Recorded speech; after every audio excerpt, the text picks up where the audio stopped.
Please like and subscribe my video and press the bell icon. कहवा से आवे सब देवता त कहवा सत्यनारायण बाबा हो। कहवा से आवे सब देवता त कहवा सत्यनारायण बाबा हो। सखिया कहवई होई हवनिया तो धरती मैया होले सही हो। सखिया कहवा होई हवनिया तो धरती मैया होले सही हो। देवलोक से आवे सब देवता त स्वर्ग सत्यनारायण बाबा हो। देवलोक से आवे सब देवता त स्वर्ग से सत्यनारायण बाबा हो। सखियाँ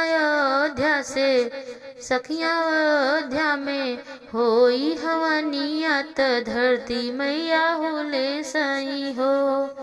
सखियाँ अयोध्या में होई हवनिया त धरती मैया होले सही हो। सीता जी अंगना लिपाव तब दिया बनावई हो। सीता जी अंगना लिपाव तब दिया बनवावई हो। सखिया चंदन चौक पुराव सत्यनारायण बाबा बैठई हो। सखिया चंदन चौक पुराव सत्यनारायण बाबा बैठई हो। राम जी हो मिया करन लागे दशरथ जी के आंगन हो। राम जी हो मिया करन लागे दशरथ जी के आंगन हो। सखियाँ ब्रह्मा जी हवन करावे तो धरती मैया हुल सही हो। सखियाँ ब्रह्मा जी हवन करावे तो सब धरती मैया हुल सही हो। कहवा से आवे सब देवता त कहवा सत्यनारायण बाबा हो। कहवा से आवे सब देवता त कहवा सत्यनारायण बाबा हो। सखिया कहवै से होई हवनिया त धरती मैया होले सही हो। सखिया कहवई होई हवनिया त धरती मैया होले सही हो।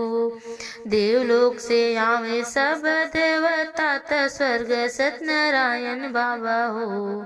देवलोक से आवे सब देवता त स्वर्ग से सत्यनारायण बाबा हो।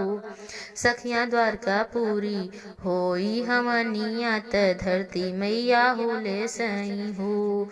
सखियाँ द्वारकापुरी होई हवनिया त धरती मैया होले सही हो। रुक्मणी जी अंगना लिपाव तब दिया बनवावई हो। रुक्मणी जी अंगना लिपाव तब दिया बनवावई हो। सखिया चंदनक चौक पुराव सत्यनारायण बाबा बैठई हो। सखिया चंदनक चौक पुराव सत्यनारायण बाबा बैठई हो।